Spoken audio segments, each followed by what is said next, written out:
PM Vishwakarma प्रदर्शनी का भव्य आयोजन, एमएसएमई मंत्री राकेश सचान ने किया उद्घाटन। कानपुर में प्रधानमंत्री विश्वकर्मा प्रदर्शनी का आयोजन बड़े उत्साह के साथ किया गया। इस 3 दिवसीय प्रदर्शनी का उद्घाटन लघु उद्योग एवं एमएसएमई मंत्री राकेश सचान ने फीता काट कर किया।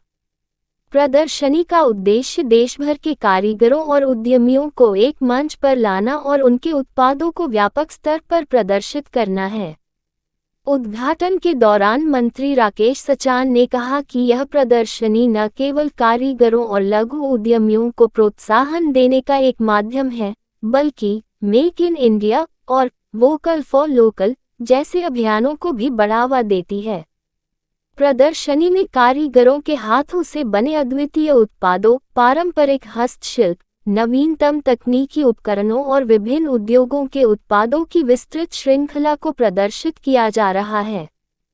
प्रदर्शनी में देश भर के विभिन्न हिस्सों से आए छोटे उद्यमियों को अपने उत्पादों को प्रदर्शित करने और बड़े बाजारों तक पहुंच बनाने का अवसर मिलेगा।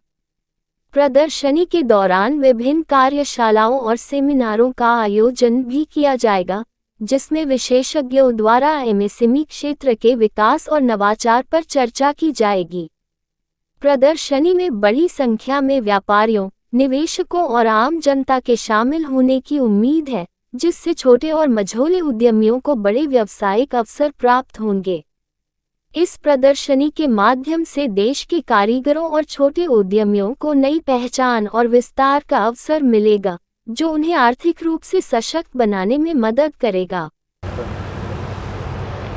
ये पीएम विश्वकर्मा योजना के लगभग 1 साल पूरे हो रहे हैं। माननीय प्रधानमंत्री जी ने पिछले 17 सितंबर को इस योजना का शुभारंभ किया था और इस योजना को देश की योजना बनाने का काम प्रधानमंत्री जी ने किया। 13,000 करोड़ से अधिक का बजट दे करके इसमें करोड़ों हस्तशिल्पी वो परंपरागत कारीगरों को इस योजना से जोड़ने का काम किया है, जिसमें लगातार इस योजना में 2 करोड़ से अधिक लगभग 2.5 करोड़ तक के रजिस्ट्रेशन हमारे देश में हुए हैं।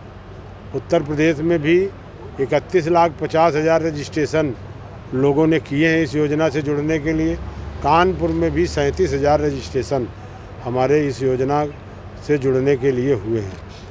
इस योजना में हम जो परंपरागत जो 18 ट्रेड दर्जी, नाई, लुहार, कुम्हार, कहार, टोकरी बुनकर, इस तरह के 18 ट्रेड परंपरागत ट्रेड को हम लोगों ने शामिल किया है। इससे जुड़े परिवारों को हम लोग ट्रेनिंग देंगे। ट्रेनिंग देने के दौरान 10 दिन में 500 रुपये उनको हम वजीफ़ा के तौर पर उनके खाते पे आरटीजीएस करेंगे, उनको खाना देंगे। अच्छे प्रशिक्षणार्थियों से उनको पूरी कौशल ट्रेनिंग दे करके दक्ष बनाया जाएगा और एक प्रमाण पत्र दिया जाएगा। और प्रमाण पत्र पाने के बाद अगर वो और रोज़गार से जुड़ना चाहता है तो 1 लाख की पहली किस्त हम लोग 5% ब्याज पे सरकार देगी और दूसरी किस्त 2 लाख की उसको मिलेगी, वो भी साधारण ब्याज 5% पर सरकार देगी, ताकि 3 लाख रुपए उसको इस योजना में मिल जाएंगे। ताकि अगर कोई नाई है और नाई अपना कटिंग करना जानता है, तमाम जगह आप चलते होंगे, वो लोग नीचे बैठ करके चौराहे में बैठ करके बोरी बिछा करके कटिंग करते हैं और दिन भर में 500, 700, 600 रुपये कमाते हैं। अगर उनको 3 लाख में कहीं अपनी वो बार्बर की दुकान बना करके और वही अगर वो काम करेगा तो जो 500 कमा रहा है वो 2,000, 2,500, 3,000 रुपये कमाएगा। जो 10 रुपये में दाढ़ी बनाता है, अभी कई यहाँ मिले कि 10 रुपये दाढ़ी, 20 रुपये, 30 रुपये कटिंग के। आप खुद कटिंग कराते हो, 100 रुपये से कोई कम नहीं लेता। जहाँ उसने फव्वारा मारा, कुछ चम्पी की वो किया, कुछ क्रीम लगाया, तो आपने 100 रुपये घर से निकाल के दिए। तो सरकार लगातार ऐसे हस्तशिल्पी जो कारीगर थे, परंपरागत उद्यमी थे, जिनके पास धनाभाव से वो काम नहीं कर रहे थे, इस तरह की इस योजना से हमारे तमाम परंपरागत लोगों को रोज़गार भी मिलेगा। और एक आदमी को रोज़गार नहीं मिलेगा, एक विश्वकर्मा कम से कम 4 लोगों को रोज़गार देने का भी काम करेगा। तो इस तरह से जो मोदी जी ने इस योजना को शुरू किया है, क्योंकि सबसे पहले योगी जी ने उत्तर प्रदेश में 2018 में विश्वकर्मा श्रम सम्मान योजना का संचालन उत्तर प्रदेश में हुआ था और उत्तर प्रदेश में ODOP one district one product योजना का भी शुभारंभ हमारी उत्तर प्रदेश सरकार ने योगी आदित्यनाथ जी ने किया। मैं बधाई दूंगा प्रधानमंत्री जी को कि इन दोनों योजनाओं को इतनी पहचान उन्होंने दे दी कि आज इन योजनाओं को देश की योजना बना दी। इसको PM विश्वकर्मा योजना बना दी और ODOP को भी पूरे देश की योजना बना करके आज पूरे देश में लागू कर दिया। वन डिस्ट्रिक्ट वन प्रोडक्ट जो हमारी परंपरागत जनपद की पहचान थी कि यहाँ ये पैदा होता है, उसकी पहचान आज पूरे देश दुनिया में है। चूँकि प्रधानमंत्री जिस ODOP की ब्रांडिंग करें तो उसकी पहचान देश में नहीं दुनिया में होगी।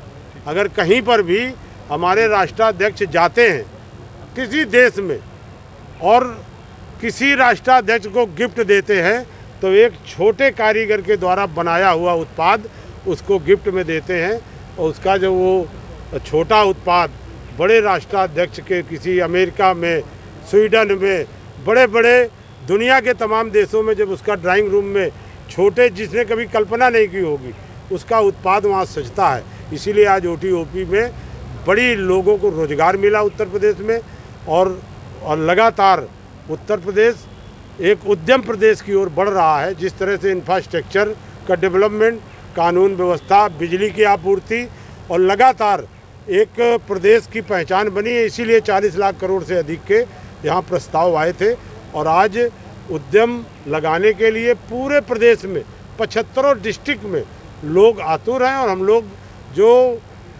27 पॉलिसी 2022 में उत्तर प्रदेश सरकार ने बनाई है इसमें इतनी प्राविधान किए हैं लोगों को लाभ देने के लिए। उन योजनाओं का लाभ ले करके अपने जीवन को, अपने स्तर को आगे बढ़ सकते हैं। जो मोदी जी का कहना है कि हम रोजगार मांगने वाले को रोजगार देने वाला बनाना चाहते हैं, उसी दिशा के पर ये कदम चल रहे हैं। संयुक्त निदेशक हमारे MSME विकास कार्यालय के जो विष्णु कुमार वर्मा जी हैं जो इस कार्यक्रम के आयोजक हैं, वर्मा जी और हमारे बीच में उपस्थित हमारे आयुक्त एवं निदेशक उद्योग उद्यम प्रोत्साहन निदेशालय के जो हमारा कानपुर में है, ब्रजेंद्र पांडियन जी,